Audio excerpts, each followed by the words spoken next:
I'm excited to be here to share a little bit about more joy and less stress in the classroom. So just to learn a little bit more about you guys, I'd love it if you could put in the chat your name, preferred pronoun, like what type of education you're doing and maybe age level that you're working with. And if there's any specific takeaways that you're hoping to walk away from today. Oops, sorry. And I just want to say thank you for being here.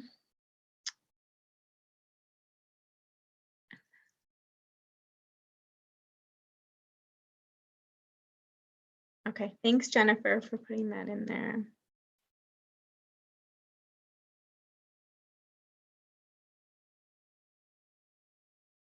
Okay, great.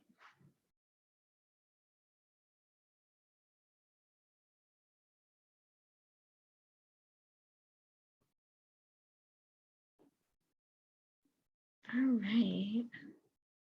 So can you see like my other screen now, or do you just see my PowerPoint? Woody? I just see your PowerPoint, I think. Oh, okay, thank you. I just switched over to my notes, so I'm just not sure. Okay, great. All right, should I go ahead and get started, you guys? What do you think? Okay. All right, so I just put up, we're going to learn about meditation and compassion tonight to help bring more joy into your life. And I just put a quote down here: meditation is a practice that can teach us to enter each moment with wisdom, lightness, and a sense of humor. It is an art of opening and letting go rather than accumulation or struggle. Okay, awesome. Thanks for putting that in there.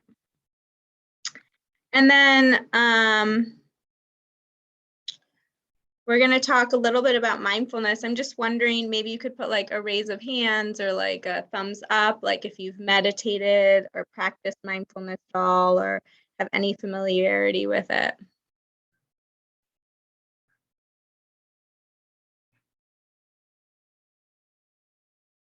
Okay, I see a smiley face. I don't think I can see all. Okay, I see. Okay.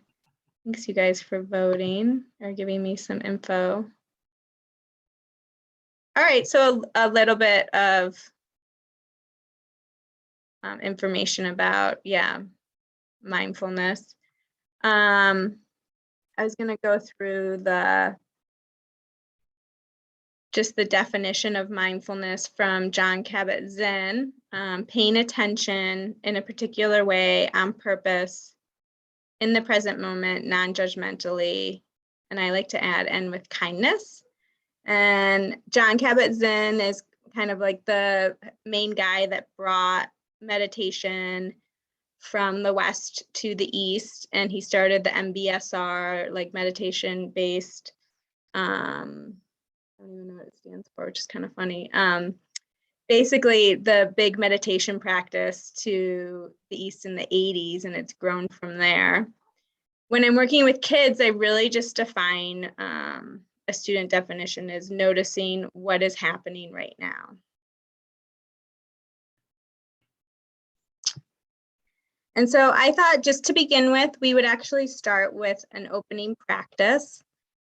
So if you want to go ahead and get into a comfortable seated position.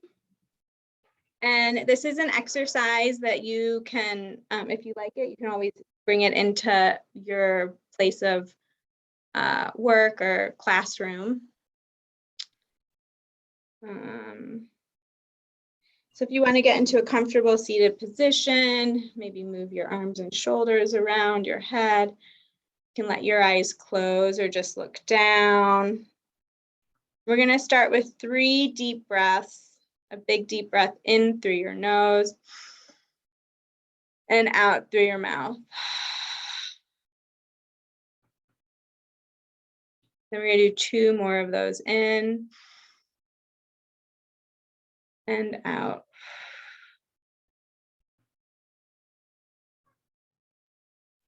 And one more big deep breath in and out.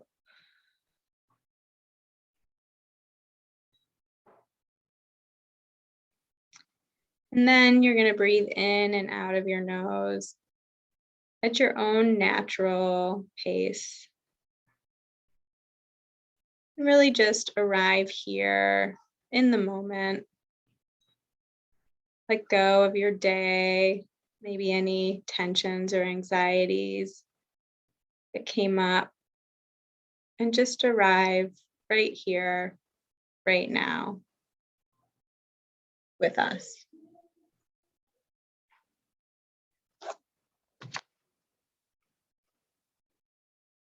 And now I'd like you to imagine an old-fashioned well going deep into the earth. It's filled with cool, fresh, clear water.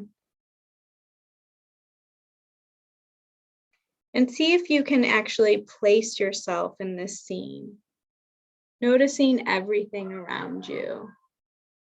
The sky, the clouds. What temperature is it? What sounds do you hear? Maybe some birds chirping. Maybe there's a waterfall in the background. Perhaps you're on a grassy knoll or in the mountains. Maybe there's sunshine and a bright blue sky.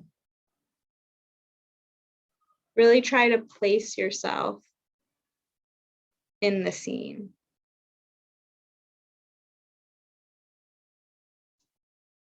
Now notice on the ground that there's a smooth stone. Pick it up.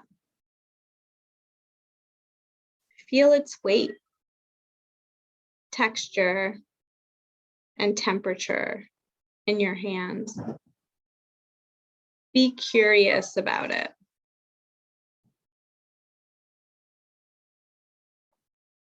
And imagine that embedded within the stone is the question, why have I chosen to be an educator at this time in my life?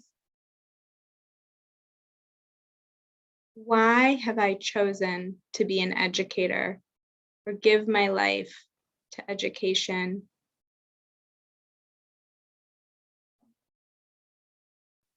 Now throw the stone in the well and listen for the answer that bubbles up as the stone hits the water.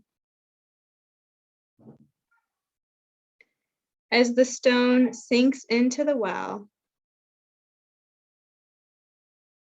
see if more answers rise to the surface. The stone may hit off the walls as it sinks deeper and deeper. And listen for the sound when the stone hits the bottom of the well, and see if any other answers bubble up.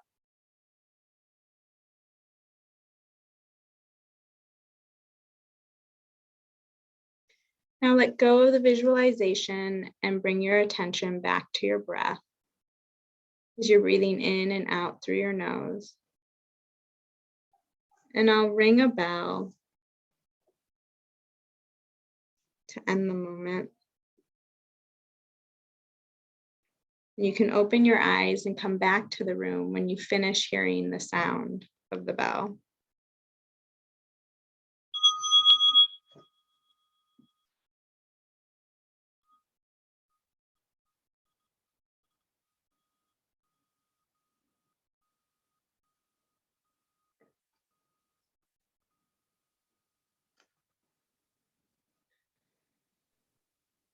Thank you. That was very nice.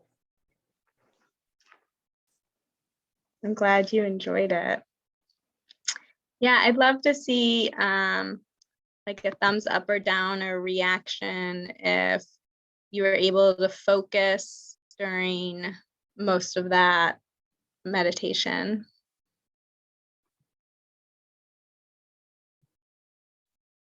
See some thumbs up. Yeah. Okay, great.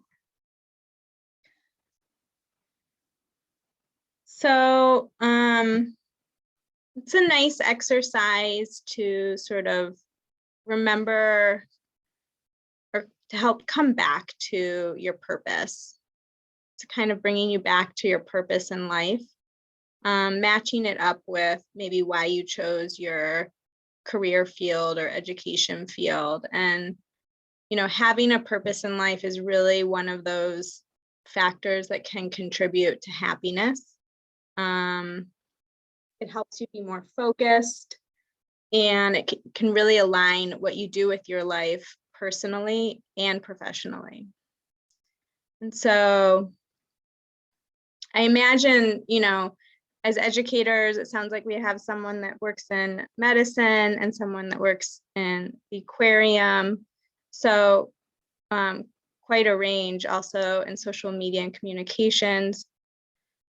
It's just good to go back and remember what the reason was that you first entered your field, or maybe you've kind of done some twists and turns and how you've gotten to where you are now, and just coming back to having some more direction and meaning in your life.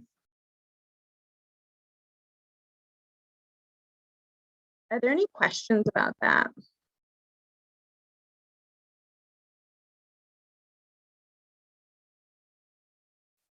Okay.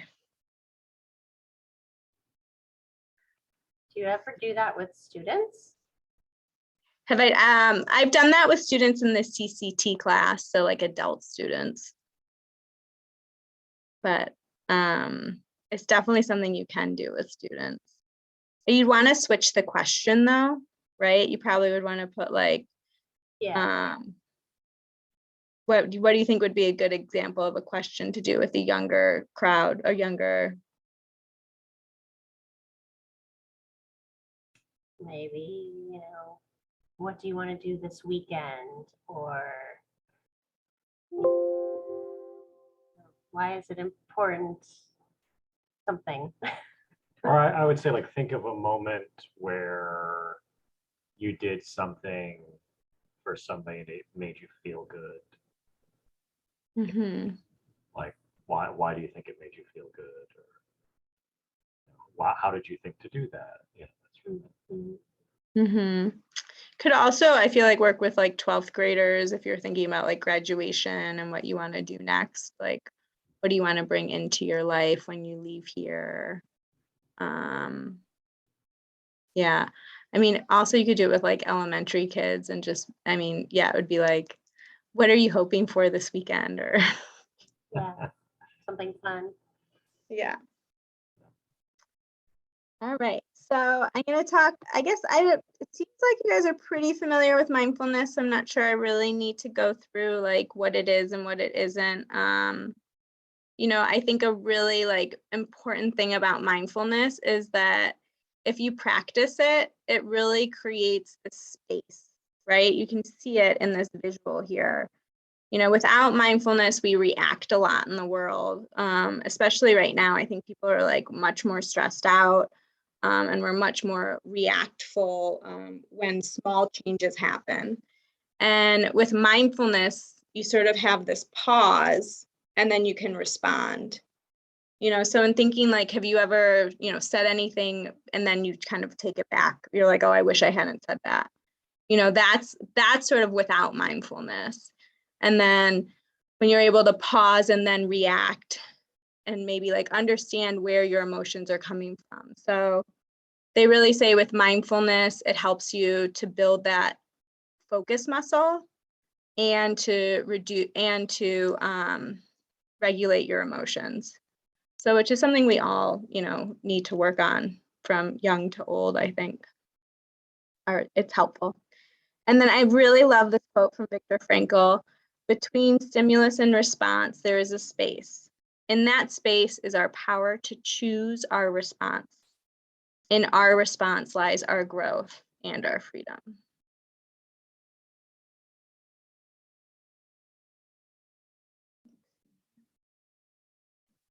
So just a little like basics of what mindfulness is. You know, a really great way to get into it is using your 5 senses, having more awareness.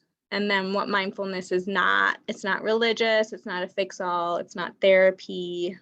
And you're not trying to not have thoughts. You're just trying to notice what thoughts you're having and then making that choice how you want to respond. And so I put in here just examples of formal practice and informal practice.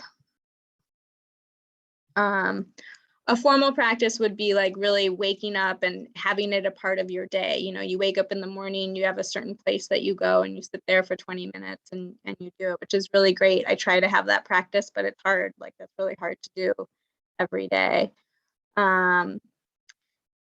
Mindful listening or breathing, really trying to just pay attention to what you're hearing and the sounds would be sort of around mindful listening. These are just suggestions. If you don't have a practice, I definitely recommend the apps Insight Timer, Headspace, Calm, or Breathe. Those are all really good free apps that can help lead you. You can choose what you want to like listen to for that day. And then I put in here some informal practices that you could think about throughout the day. You know, just say, notice how you are feeling right now, but not using it as a disciplinary tool. If a student is emotional, you can ask them where they feel the emotion in their body, especially with younger students. I feel like that's something that can be helpful. You could also just incorporating taking 3 deep breaths with the class. So, you know, when you hear the school bell ring or when everyone comes into the classroom, okay, let's do our 3 deep breaths. Or like before you start your lesson, before a test, you know, I start like, I would say like 75% of my classes with like, I call it a settling moment where we breathe, we focus on our breath. And then I put a little like lesson at the end, like today we're going to focus on noticing our resistance. Your resistance to teachers. No, I'm just kidding. Another informal practice is to do a mundane task mindfully. Like tonight when you brush your teeth, think about like what you're actually doing brushing your teeth. I think brushing your teeth and taking a shower are like really high activities where your mind is just like spinning and you're talking to yourself. Any questions before I keep going?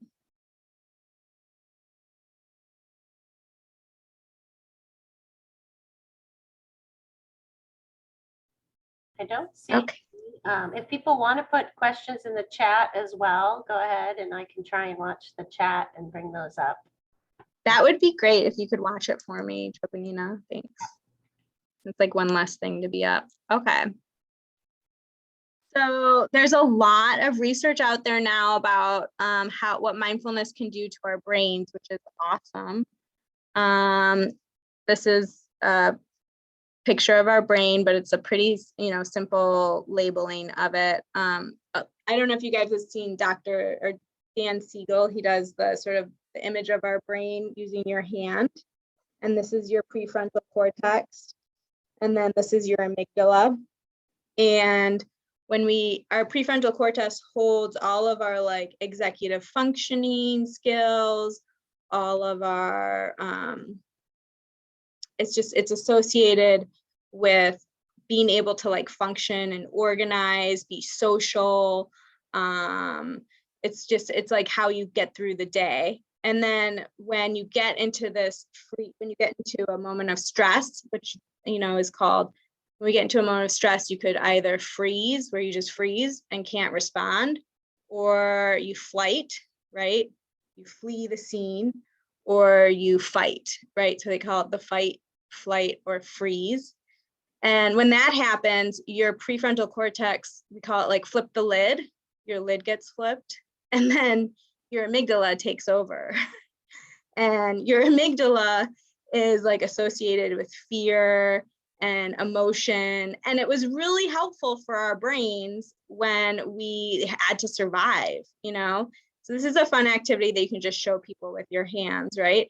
But we needed the amygdala to survive way, you know, thousands of years ago when we were hunters and gatherers. And so that's why our brain functions that way, but it's just not as helpful in this day and age. And so they have studies that after just an 8-week course of mindful meditation, that your amygdala shrinks and that your prefrontal cortex like grows actual gray matter. Like they've done, you know, screens of your brain and can see that the gray matter becomes thicker. And so your ability to make decisions and concentration is higher. And I will say, like, I started practicing mindfulness in 2014, and it had a huge impact on my ability to respond in the classroom. I went from, you know, like I would raise my voice a little bit when I first started teaching, I'll admit. And I started teaching in 2010. And then I started practicing mindfulness in 2014. And probably like after that, I like never raised my voice anymore. And I never have like, I rarely have like cortisol running through my body in class. Like when a situation arises, I just, because of practicing mindfulness, my body doesn't react that way anymore. It's really unbelievable. So yeah, it can definitely bring more joy and less stress into your life. You know, my heart rate doesn't get all raised and my breathing. So it's really, really a great practice if you can bring it into your practice. Okay, let's see here. Yeah, and just like less resistance. So research shows that it can reduce stress and burnout. You can be more efficient, more emotionally supportive classroom, and even have better organization. So it's really, really helpful if you can like start your own mindfulness practice. Also, they do say that if you want to teach mindfulness, that it's really helpful for you to have your own practice. But if you don't have a practice already, something that I would recommend is that you just use the apps, or you can even like Google something on YouTube, and then in the classroom, you guys could practice it together, so that if you're not comfortable leading a mindfulness practice, you could do it with the kids listening to something or with the students. Does that make sense? Okay. Let's see here. What else should we talk about? We have about like 10 minutes, do you think? Or how much more time should I take? Okay. Another simple way to bring more joy is a gratitude practice. Having your own practice, or having a practice within, you know, whatever, with your current, whatever classroom you're in or where you're working. So as far as your own practice, you could write it down daily or weekly. When I first started practicing my gratitude practice, I would say 10 things before I got out of bed. And I was really challenged at the moment. So my 10 things were like, I'm thankful for my bed. I'm thankful for the roof over my head. I'm thankful for my feet. You know, like it wasn't like a big thing of gratitude. So, but then I noticed, like, the more I practiced the gratitude, that then I would just like notice gratitudes, you know, every day. What I do in the classroom is like, you know, it's easier to notice what the kids aren't doing versus what the kids are doing. But it's like, if you focus on what the kids are doing, then you'll see that more, because that's like where your thoughts are and that's what you're thinking. So like sometimes I'm even just grateful that they're there. Like a lot of kids will miss, and I'm just like, I'm so grateful you guys are here in attendance today. It can be like really easy gratitude. It doesn't have to be a difficult thing. Yeah, just saying out loud when you notice good things happen. Like I love it when I'm driving to work and I get a bunch of green lights. I'm like in the car, like, thank you for my green lights. Just brings more joy. That's a simple tool that you can use.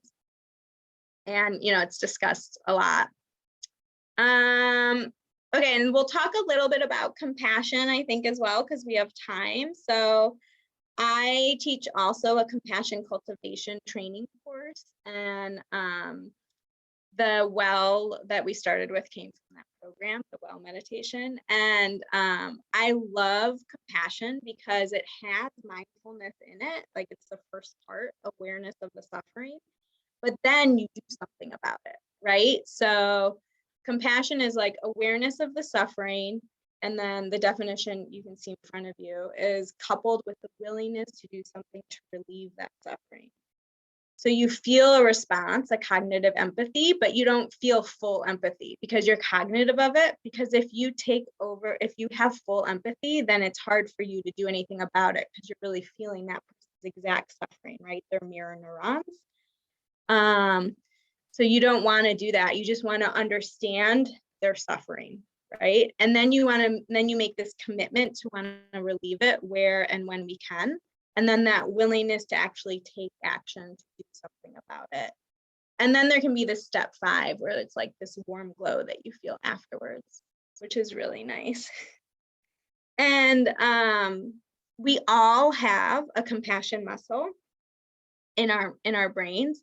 So we all have it. We just have to like learn to use it more. Kind of how I was saying, like noticing the good things, then you notice more good things. If you're more aware of your compassion muscle, then you're going to be more often to use that compassion instinct that you have already.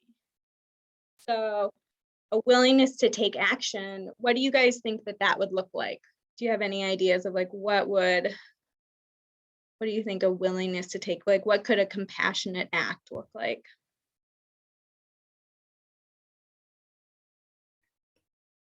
I had a hard time hearing you. You said, what would a compassionate app look like? Yeah, compassionate act.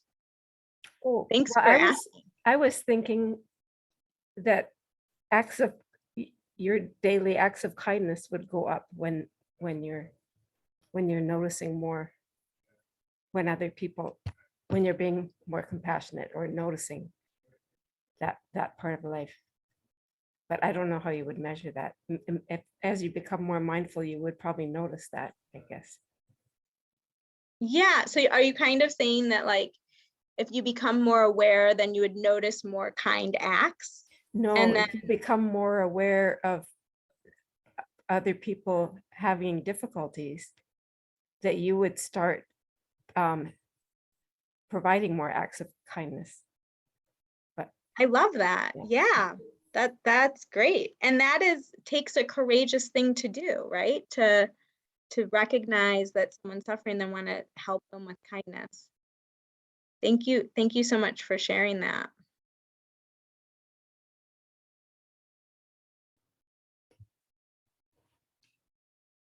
Anyone else think about like what would a compassionate act look like in your day? Or maybe you experienced a compassionate act today. You either gave one or received one.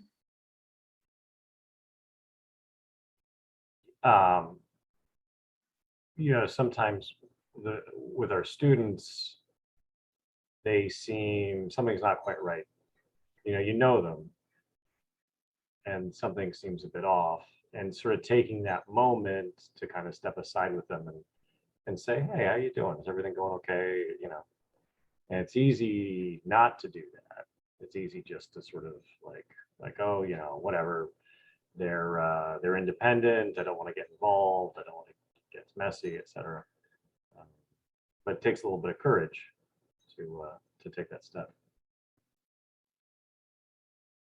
Yeah, thanks, Woody. And what I said there, what I noticed that you said there that's really so important is that like you noticed something was off about them, so you're aware. And that's really like that first step of being aware and seeing it. And then just, taking them aside and asking them.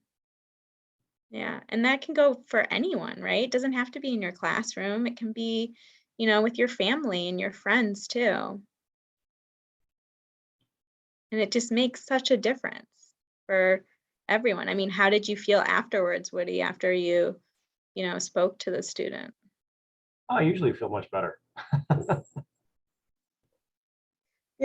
Yes, because actually like compassion is really like it helps you, but because you're giving compassion to others, but like sometimes they might not even know you're doing it. Like if you're sending them, maybe you're sending them like well wishes, or you know someone that's suffering and you're thinking about them and you're just sending them kindness, or you're sending them health, right? They might not even know that you're sending it to them, but really we send compassion like for ourselves, it helps us. But if we're all sending compassion, then we know that like we're also receiving compassion from others as well.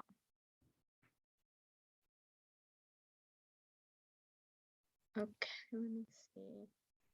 I don't know if I'm going to do that. So I have, like, we could talk a little bit about self-compassion. So giving compassion to others is actually like, especially loved ones, is actually a lot easier than giving compassion to yourself. So like if you give compassion to others, especially loved ones right now, that's great. You're like priming your pump, you're building that muscle up. And then trying to give it to yourself is like trying to be a good friend to yourself, you know? So for some reason, we all tend to like treat other people like better, or think that our friends like, you know, we say really nice things to our friends that we don't necessarily say to ourselves when we're struggling. And so that's what's great about self-compassion. So once again, you have to recognize that you're in this state of suffering. And then you have this, so you'd say like, right now I notice, let's hear, I was like, I had a bad morning. So like this morning I was like really upset about an email I got, and I went deeper under, and I was like, why am I reacting so strongly to this? Because you go for that deeper feeling. I was like, oh, it's because I don't feel supported. Like it's not just this email, but underneath it, it's because I'm not feeling supported. And then you do this common humanity piece where you're like, I know that there are other people, other teachers out there that feel this way right now, probably. They don't feel supported, you know, and so I'm not alone. I know other people feel this way.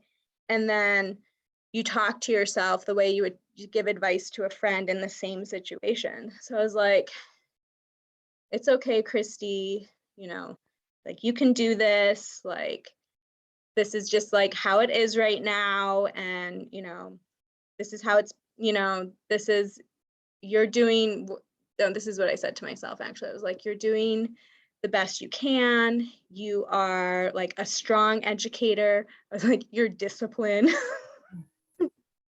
What else did I say? Yeah, so it's like what you would say to a friend in the same circumstance, you say to yourself. And so that is the definition, but basically I just went through like a self-compassion break with you. And this was developed by Kristin Neff, who is like the self-compassion guru. And she has like several books. I've got one of them here actually. I was just gonna let you know, Kristy, when you turn away from the computer, we can't hear you. You can't, yeah, so the volume's been a Yes. struggle, huh? Going in and out a bit. Oh, I'm sorry. So just try to stay close and focused at the computer. Is this better when I'm here? Okay. This is one of her books. It's the self-compassion book. She's got several out now, but she's great. And she's like dedicated all of her research to it. So a self-compassion break, because like I've practiced it. You could also have a self-compassion letter where you like write a letter to yourself following these same 3 steps. And the research out there says that if you do that 7 days in a row, 6 months later, you're actually like a happier person. So it's, I mean, which is wild. And if you practice it and you're able to really access to these 3 steps when you're in the moment, like I did this morning, it just helps you to get past the moment faster when you're in that moment of stress. And I feel like as a teacher or an educator right now, like there is so much stress. Like a lot of us are in like fight or flight, like all day long. And so anything you can do to be kind to yourself. All right, so that's like the core of the like the meat of the pedagogy, I would say. And then I just have like a list of sort of like stuff that maybe, I don't know if people wanted for takeaways. There's mindful activities here that I put in if people want to read. And then I like the last one, like as a class, raise your hands in the air and shake out the nervous energy. And then relax and let everything settle and do it again. And then things that you can take with you. There's a lot of different types of mindfulness you can practice. You know, there's the breath, following the breath. It's really just whatever you choose to focus on. There's mindful walking, maybe mindful what you're looking at, body scan. And these are all, you know, meditations that you could find on the apps or on YouTube. Let's see here. You could do the self-compassion letter, model pausing, like to your students, and then like the 3 deep breaths. And then I have book recommendations for teaching mindfulness.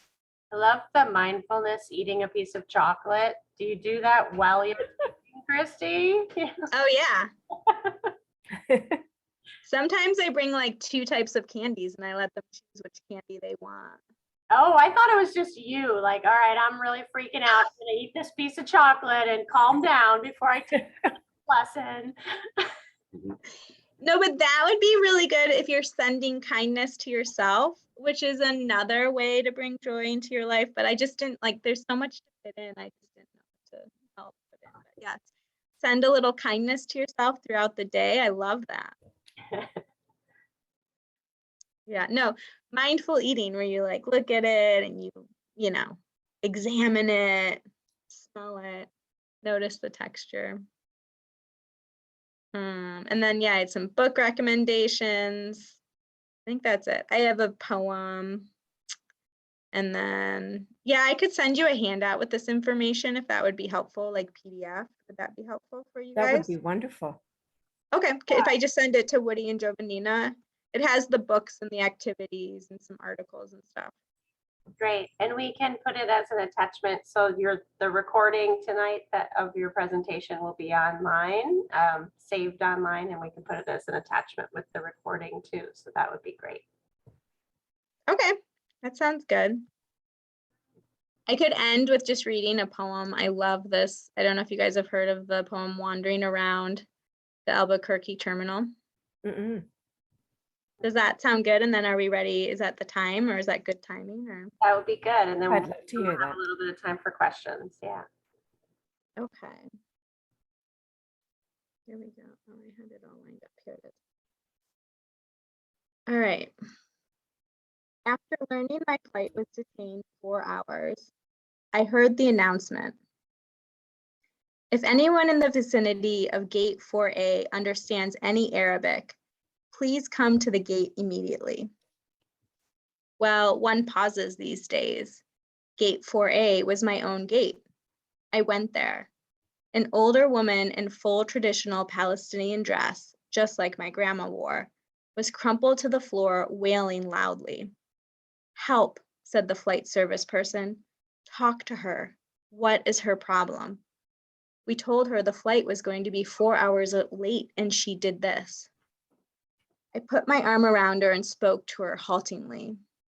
Okay, this is not gonna just my accent. Shu dao a shu badak habiti stani shwe min fadlik sho beat siwi. The minute she heard any words she knew, however poorly used, she stopped crying. She thought our flight had been canceled entirely. She needed to be in El Paso for some major medical treatment the following day. I said, no, we're fine. You'll get there, just late. Who is picking you up? Let's call him and tell him. We called her son and I spoke with him in English. I told him I would stay with his mother till we got on the plane and would ride next to her, Southwest. She talked to him. Then we called her other sons just for the fun of it. Then we called my dad and he and she spoke for a while in Arabic and found out, of course, they had 10 shared friends. Then I thought, just for the heck of it, why not call some Palestinian poets I know and let them chat with her? This all took up about 2 hours. She was laughing a lot by then, telling about her life, answering questions. She had pulled a sack of homemade mamoul cookies, little powdered sugar crumbly mounds stuffed with dates and nuts out of her bag, and was offering them to all of the women at the gate. To my amazement, not a single woman declined one. It was like a sacrament. The traveler from Argentina, the traveler from California, the lovely woman from Laredo, we were all covered with the same powdered sugar and smiling. There are no better cookies. And then the airline broke out free beverages from huge coolers, and the 2 little girls for our flight, one African American, one Mexican American, ran around serving us all apple juice and lemonade, and they were covered with powdered sugar too. And I noticed my new best friend. By now we were holding hands, had a potted plant poking out of her bag, some medicinal things, with green furry leaves. Such an old country traveling tradition. Always carry a plant. Always stay rooted to somewhere. And I looked around the gate of late and weary ones and thought, this is the world I want to live in, the shared world. Not a single person in this gate, once the crying of confusion stopped, had seemed apprehensive about any other person. They took the cookies. I wanted to hug all those other women too. This can still happen anywhere. Not everything is lost.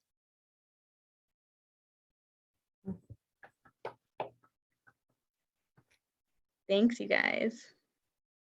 Thank you. That's wonderful. That was beautiful. Yeah. It's a good one. Right on. Does anybody have any questions? It might be more of a comment than a question, but the whole thing about, especially in a classroom setting, the gratitude jar to help kids start to focus on not only being mindful, but recognizing this. No, it's okay. Is it okay without the camera on? Because my face hurts. Okay, yeah. And I just wondered what the link was between that and there's not as much spirituality in families anymore, and whether that fills that kind of role in a way. I mean, like by helping, the gratitude kind of helps with filling the role that spirituality used to take in families. Well, I'm just thinking about me. For example, I grew up in a Catholic family and I don't practice it anymore. But that whole thing about, you know, you would pray at night, but you would do it by, thinking about the people around you that might need something, or saying thank you to others that had done something good. And we don't practice that as much anymore. And So, yeah, that's so it true. can maybe take that. It's nice that I think it's a wonderful thing to inject into the class, not inject, but to include in the classroom, to give kids that chance to recognize the good things, and maybe it helps develop more respect too, you know.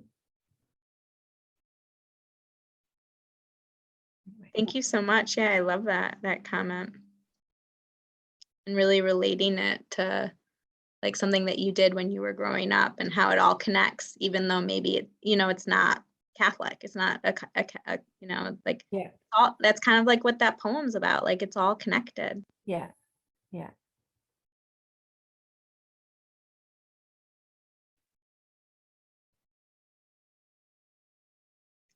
Is there any other information that people were hoping to learn tonight, or any, like anything that they wish they had heard more about, or anything like that that I could help with?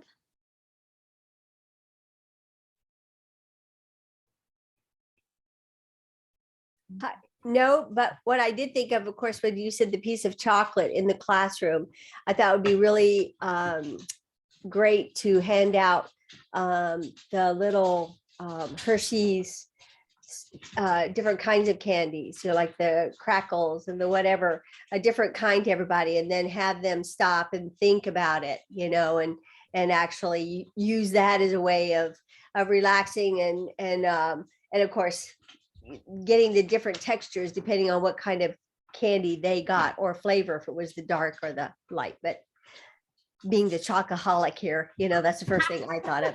Any variety of chocolates that you could possibly get sounded good.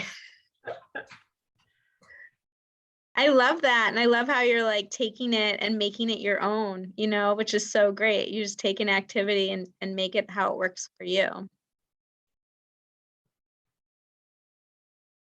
Kristy, I was wondering if you could speak to something I've noticed at my college, and it probably happens other places as well, is that stress has like social capital associated with it. Like it has cachet. It's a currency. People who are stressed or appear stressed, like it has value almost within the community. But we also know that it's not good, right? It's not healthy. So could you kind of speak to that and how, because I could see somebody feeling like, well, I don't want to be as stressed, but I don't want to appear like I'm not stressed. Because if I look like I'm not stressed, then people are going to think that I'm not doing anything, right? So do you mean like students or do you mean coworkers? Coworkers, and my coworker just had a Yeah, so there's a lot of like kind of newer research out there. I forget where I read it, but it's like this idea where we all want to be busy, right? Where we're busy because we're doing everything, or we're doing more, or I have so much to do, or and then it's like comparing in the rest of society, like I did this, have you done this? And then of course with social media, it's it just even like builds on that because people are posting and they have this social media lifestyle, which is most likely not their real life. And everyone has this we all have a voice in our head that talks to us, right? We all have this voice, and typically it can be like a negative voice, but you can kind of switch it to be more positive and have more kindness. But that's sort of like, I feel like it's like your culture of your where you work. And so, I mean, you can model like how actually being less stressful allows you to like be more efficient, get more done, like be more kind, you know what I mean? But I don't know how like it would be hard to like change your coworker's point of view unless like you brought some research in, I think, and showed them the research that actually like multitasking doesn't even exist. You go from one single task to the other single task, and it's actually less efficient than if you just focused on one thing and did that for 20 minutes and then focused on something else, so I don't know. That's kind of a hard question. I'm not sure I really answered it. I tried to give you several things into it. Well, that finishing one task in one room would work if I didn't have to leave that room to take something to a different room. Just saying.